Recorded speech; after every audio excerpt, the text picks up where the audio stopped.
Hello বন্ধুরা, welcome to back my channel আন্টির রান্নাঘর বা ব্যঞ্জন বর্ণ। এটা হচ্ছে পনির রান্না করা হচ্ছে। আদা বাটা, জিরে বাটা, লঙ্কা গুঁড়ো, হলুদ গুঁড়ো, যা যা মশলা দিয়ে লাগে সেই সব মশলা আগে প্রথমে ফ্রাই করে নেওয়া হচ্ছে। ফ্রাই হয়ে গেলে পরে তার মধ্যে টমেটো দিয়ে কাশ্মীরি লঙ্কা গুঁড়ো আর এক্সট্রা করে জিরে গুঁড়ো দেওয়া হলো। আলুগুলো আগে ভেজে করে রাখা হয়েছিল। আর আমরা পনির অনেক বড় বড় করে টুকরো করে কেটে খাই, ছোট ছোট টুকরো করি না। তার মধ্যে তেজপাতা দিয়ে দেওয়া হয়েছে।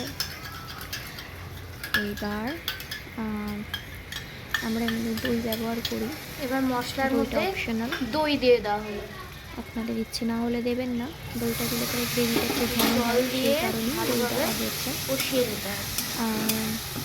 এবার মশলাটাকে ভালোভাবে কষিয়ে নিয়ে তার মধ্যে আলু দিয়ে দেওয়া হলো, ভেজে রাখা আলু। দেখুন তেমন করে করা হচ্ছে। তো আপনারাও এরকমভাবে বড় বড় টুকরো করে করতে পারেন পনির। অনেক সময় পনিরটা আমরা ভাজাই করি, বাট এই সময় আমরা না ভেজে কাঁচা অবস্থাতেই করেছি। স্বাদ মতন নুন দিয়ে তার মধ্যে একটু জল দিয়ে আরেকটু মশলাটাকে ফ্রাই করে নিয়ে এবার সাইড দিয়ে কাঁচা পনিরগুলোকে কড়াইয়ে দিয়ে দেওয়া হলো।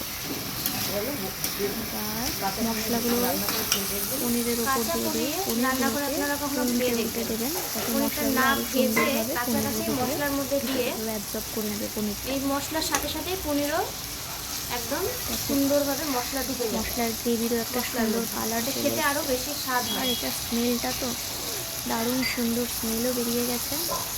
আপনারা না ট্রাই করলে তো বুঝবেন না। খাওয়া হয়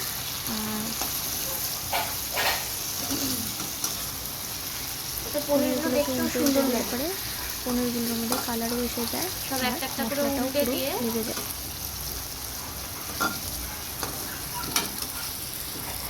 আমাদের এখানে শুধুমাত্রই নিরামিষই রান্না দেখানো হয়, আমিষের কোনো কিছু নেই। যে আমিষের মধ্যে অনেকে পেঁয়াজ রসুন খান, কিন্তু পেঁয়াজ রসুন ছাড়া যে নিরামিষ রান্না, সেই রান্না গরম জল করে বলে ফেলেছিলাম। আমিষ রান্না দেখানো হয় না, নিরামিষ রান্নাই দেখানো হয়। তো এরপরে মশলাটা কষে গেলে পুরো একটু গরম জল দিয়ে দেবেন। গরম জল দিলে রান্নার স্বাদ আরও বেড়ে যায়। এটা ফুটে জলটা একটু কমবে, তো ঝোলটা একটু কমবে। ঠিক নামানোর আগে যে কোনো রান্নায় গরম জল ব্যবহার করলে পারে নামিয়ে নিলে রান্নার স্বাদটা অটোমেটিকভাবে বেড়ে মাখা যায়। মাখা হয়। আমরা তো চিনি ব্যবহার করি না, সেটা তো এর আগের ভিডিওতেই বলা হয়েছে। রান্নায় গুড় ব্যবহার করা হয়, ফুটে উঠেছে বদলে গুড়। আর নিরামিষ রান্নায় একটু মিষ্টি না দিলে পরে ভালোও লাগে না খেতে। পনিরের ডালনা রেডি হয়ে যাবে। আরও হ্যাঁ, আরেকবার রিপিট করে দিচ্ছি, আমাদের রান্নায় চিনি ব্যবহার হয় না, গুড় ব্যবহার। আমার প্রত্যেকটা ভিডিওতে এই কথাটাই বলা থাকে যে আমাদের রান্নায় চিনি ব্যবহার হয় না, গুড়টাকে আমরা বেশি প্রেফার করি, তাই গুড় দেওয়া হয়। গরম মশলা দিয়ে নামিয়ে নিলে পরে একটু টেনে গেলে পরে রান্না মোটামুটি কমপ্লিট হয়ে আসবে। এখন অনেকটা ঝোল টেনেও গিয়েছে। এবার লাস্টে আমরা নামিয়ে মশলাটাকে একটু গরম করে ওটাকে একটু ছেঁচে নিই বা বেটে নিই। মানে কালার বাটা না, এমনি ছেঁচে নেওয়ার মতন, যে ওরকম ছেঁচে নিয়ে পনির দেওয়া হয়েছে সেটা মনেই হচ্ছে না লাস্টে। এবার ফাইনালি আপনাদের একটা ছবি দেখিয়ে দিই, দেখুন কিরম দেখতে হয়েছে। একটু কাছের থেকে দেখিয়ে দিই। নিরামিষ পনির দেখুন, এটা কিন্তু খেতে খুবই সুস্বাদু হয়। ভিডিও আপনারা সবাই হয়তো কিউব করে কেটে খেয়েছেন, কখনো বড় বড় পনিরের টুকরো কেটে আপনারাও এরকম বাড়িতে বানিয়ে দেখবেন।